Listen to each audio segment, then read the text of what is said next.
Today's scripture reading comes from the Old Testament book of Micah, chapter 6, verses 6 through 16.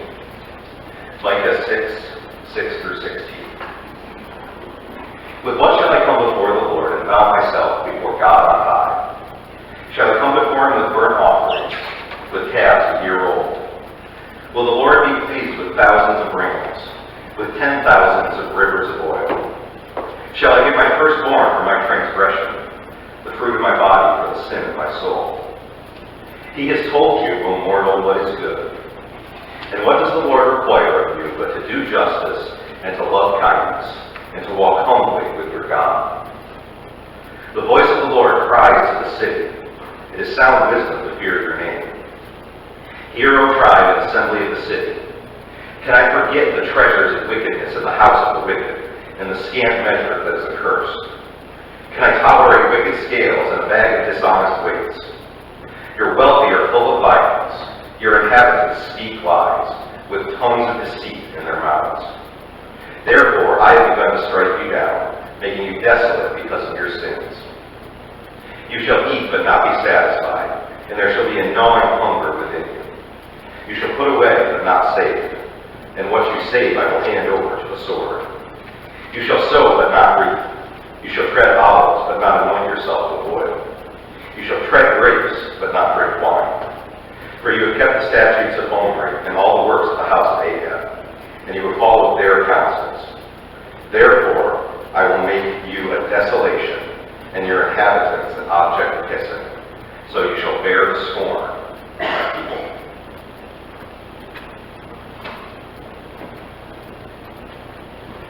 This is the third week in our Doers of the Word series for the month of July. In the first message, we talked about how faith that is not demonstrated by actions is as useless as a screen door on a submarine. Last week, we discussed the fact that what we do or do not do for those whom society considers to be the least important, we really do or do not do for Jesus himself. And there are eternal implications connected with that. This week we move to the Old Testament to the prophet Micah, who discusses what the Lord requires of his people and what the consequences are of not fulfilling those requirements. So our scripture passage this morning opens with the question, with what shall I come before the Lord? What shall I bow myself before God on high? And the person asking this question really wants to know how they can approach God. How can they come into God's presence? How can they present themselves as one acceptable to God? How can they worship and have a right relationship with Him? As God's people, these should be the questions that are on the forefront of our minds. So the question asker moves into a series of suggestions of hypothetical sacrifices. The first is burnt offerings of yearling calves. These yearling calves were particularly prized because of their tender meat. So to sacrifice a yearling calf would have been a somewhat costly sacrifice. But the implied answer to the first question is no. That's not how you present yourself as one acceptable to God. So the questioner moves on to a second suggestion. Will the Lord be pleased with thousands of rams, with 10,000 rivers of oil? We can see the escalation here, right? We move from yearling calves, and now we're talking about 10,000 rams and tens of thousands of rivers of oil. Now, this would have been impossible for most people. Only kings and rulers could possibly afford to sacrifice that many rams at one time. But the questioner moves on to the idea of oil, and oil is very valuable and very prized. And it would have been impossible for anyone, no matter how wealthy, to offer 10,000 rivers of oil. But even if these offerings could possibly be made, the implied answer to the second rhetorical question is no. The Lord will not be pleased with those offerings. Finally, the questioner suggests the most outlandish thing they can think of: a human sacrifice. Sacrificing their firstborn to atone for their sins, and thus making themselves righteous in God's eyes. What we see here is the growing absurdity of the question with exaggerating the sacrificial gifts. It seeks to show how ridiculous it is to think that solely following religious rituals and sacrifices in and of themselves will make someone pleasing to God. This is consistent with the teachings of Jesus, who in Matthew 23:23 said, "What sorrow awaits you, teachers of the religious law and you Pharisees, hypocrites, for you're careful to tithe even the tiniest income from your earth gardens, but you ignore the more important aspects of the law: justice, mercy, and faith.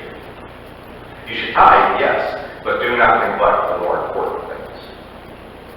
Without sincerity, without remorse, without faith, without righteous living, sacrifices, just like modern-day sacraments and worship services and offerings, are meaningless and ineffectual. In verse 8, we make the switch from the questioner to Micah offering the answer. In our NRSV Bible, the first portion of this verse is translated as, "He has told you, O mortal, what is good." But a more accurate translation would be, "Hasn't he declared to you people what is good?" Scholars point out that there's a note of scolding and exasperation in this phrase. Like, guys, how many times do we have to go over this? Right? Why do you keep asking the same question when God has already told you what is good? As a teacher, a coach, a parent, I've experienced the exasperation of having to answer the same question over and over and over again. And I'm sure that you probably all had similar experiences. Micah says, God has already told you what is good. And this word good goes along with the next question: what does the Lord require of you? It describes what God demands from his people: a moral goodness in their behavior toward others.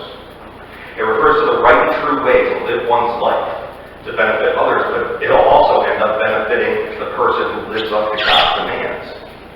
Really what this question is asking is, what does God care about?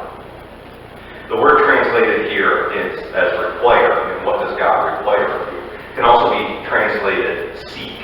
What is God seeking of you? But it's an interesting word because it implies something that will be found. God is seeking something that will be found. God expects to find these qualities or these behavioral patterns in his people. It's not just an ideal, not just sentiments for intellectual assent or statements of belief to sign off on, but things that are meant to be expressed in practical living. As we'll see in a moment, the emphasis is clearly on behavior and not just on set beliefs. See, sometimes we like to relegate the religious life and the spiritual life to its own separate box, to the quote-unquote spiritual things, and only discuss those things in relation to the spiritual life. As if God doesn't care what happens outside these walls. As if what happens outside these walls shouldn't be talked about inside them. Sometimes we prefer to talk about high and lofty thoughts, beliefs and theologies, or on nebulous concepts rather than concrete actions. Dr. Stephen Dempster, the Associate Professor of Religious Studies at Cranley University, wrote, "Churches may be concerned with quality praise and worship, large numbers in attendance, the ministry of the Spirit, and the hit pastor," which I know you're all concerned with, that's why you hired me. "But if anyone would challenge congregations with a concern for social justice in the poor, they might well hear the reply, stick to religious topics. Don't talk about everyday matters. Remain in the sacred realm where God's name is adored." Micah would vehemently disagree. So then Micah moves on to tell the reader what exactly it is that God requires of his people. There are three right responses to what God requires, seemingly to balance out the three wrong suggestions that the questioner offered in the first verses. And this is where it gets really important, so if you've been zoning out, I need you to tune back in here, okay? This is where the rubber meets the road. This is where we get the answer, what does God expect of us? First, we are to do justice, to perform justice. Now, the word justice has been so adulterated in our modern political context. The term social justice, whew, boy, you better stay away from that one, lest you be labeled as a social justice warrior, which for some reason is a term of disparagement. To all that I say, whatever. We're told that God requires us to do justice. To do justice is to help someone in need, to be an advocate for someone whose rights are being violated. Throughout the prophets, justice gains a special prominence against the background of the exploitation of the poor and not giving people their rights. The Hebrew word translated as justice appears 424 times in the Old and it's one of the most frequently presented attributes of God himself. God is presented throughout Scripture as the ultimate just one, as he champions the cause of all who are oppressed. Like God, we are supposed to be champions for true justice. Not just say we like the idea of justice, we are supposed to get our hands dirty, our feet sore, and our brows sweaty, working for justice on behalf of the oppressed. After justice, we're instructed that we must love kindness. The word translated kindness is the Hebrew word chesed. It includes concepts such as loyalty, mercy, fidelity, and steadfast love. It usually signifies help from a stronger person given to a weaker person. The phrase to love kindness suggests that this idea of helping someone in need should occupy a central place in one's heart and affections. Practicing justice is something that someone does, but loving kindness is something that someone is. And the latter will surely result in the former. One isn't supposed to help others just out of a sense of duty, but out of a genuine desire to help. See, we're not just commanded to do kindness, we're commanded to love kindness. Right? We can take actions without loving them, right? I take the trash out at home, but I don't say, "Oh, I love taking out the trash." Okay? We're commanded to love kindness, not just to do kindness. We're not only called to help others, but to have a burning desire in our hearts to help people. Finally, the person of God is told that he or she is required to walk humbly with your God. This expression means more than just following the stipulations of God's laws. More importantly, it refers to a life of a trusting relationship with the Lord. Since walking, at least in those days, was the most common human activity, walking denotes something which is done consistently, on a daily basis. So we're to walk with God daily and consistently.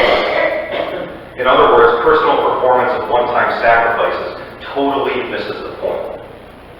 Personally, praying a one-time prayer to ask Jesus to come into your heart misses the point. We're called to more than that. What is necessary is not sacrifice, but a change from a life that's concerned for personal performance and what God can give to you, to a life in which a person gives his or her own life to God, to join him in the divine cause in the world of doing justice from a kindness-filled heart.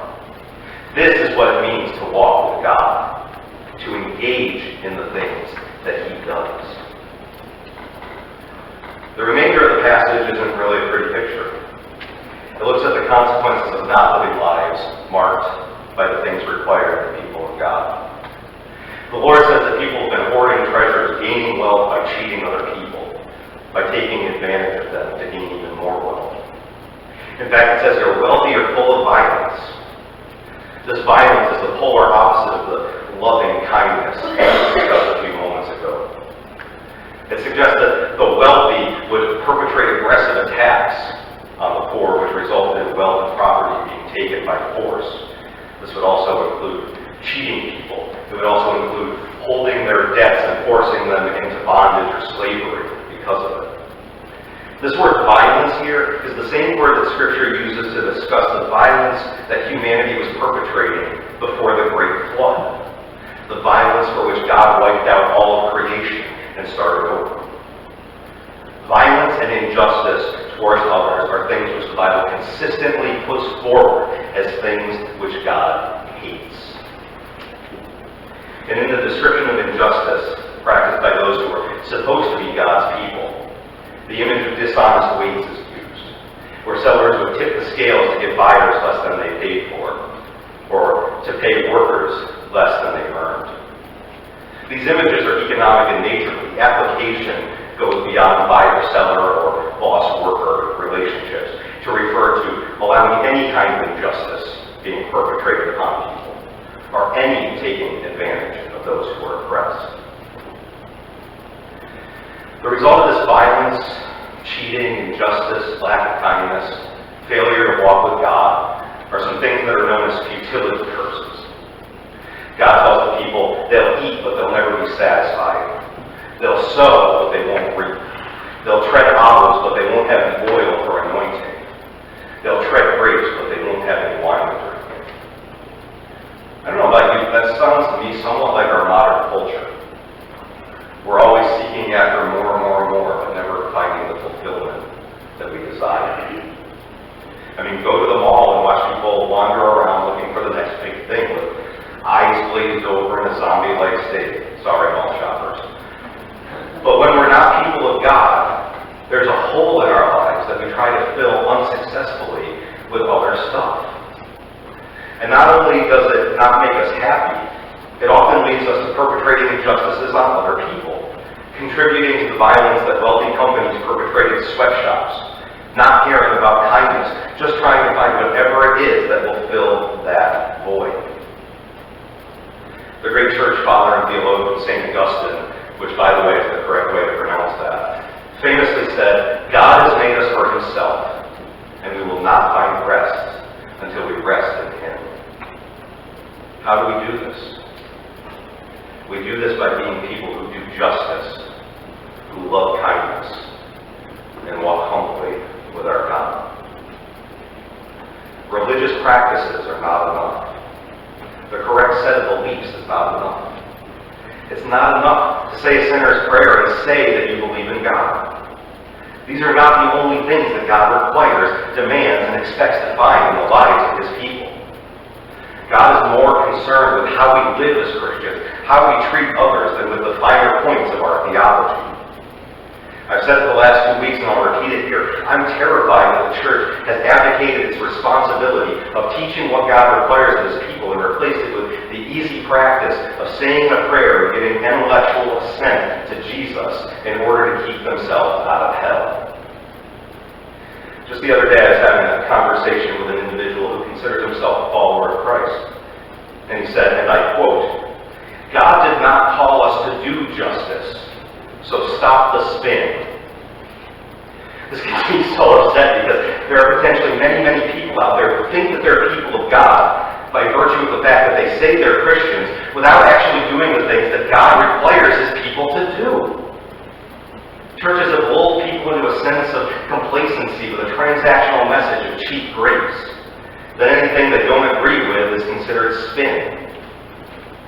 Friends, there's no spin here. Read it again if you have to. What does the Lord but to do justice and to love kindness and to walk humbly with your God? These aren't the words of Alex Wright. These are the words of Scripture. This is what Scripture tells us God requires of us. This is what God tells us that he requires of us. I'm begging you to heed these words. If we do not do these things, we are not God's people. Plain and simple. We must be working actively for justice for those who are oppressed. We must love kindness not just in our actions, but deeply in our hearts and our souls.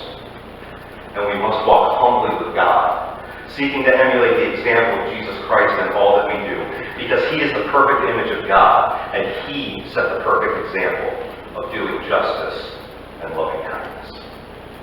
Please pray with me. God, our teacher, our companion, you've shown us what is good and call us to remember that what you require is not a repayment of debt or a sacrifice to settle the score, but obedience. Lord, remind us that showing up to hear your word on Sunday morning does little good if we're not doers of the word Monday through Saturday. Lord, don't let us have confidence in our religious strivings or hollow claims of transactional Christianity. But give us hearts that are pure in your sight and help us to live lives of love, as did your Son, Jesus Christ. Show us, God, how to do justice for those who are being oppressed and mistreated. How to love kindness and show it to those who need it most. How to walk humbly with you, following all the things that you've taught us. We pray this in the name of the Father, and the Son, and the Holy Spirit.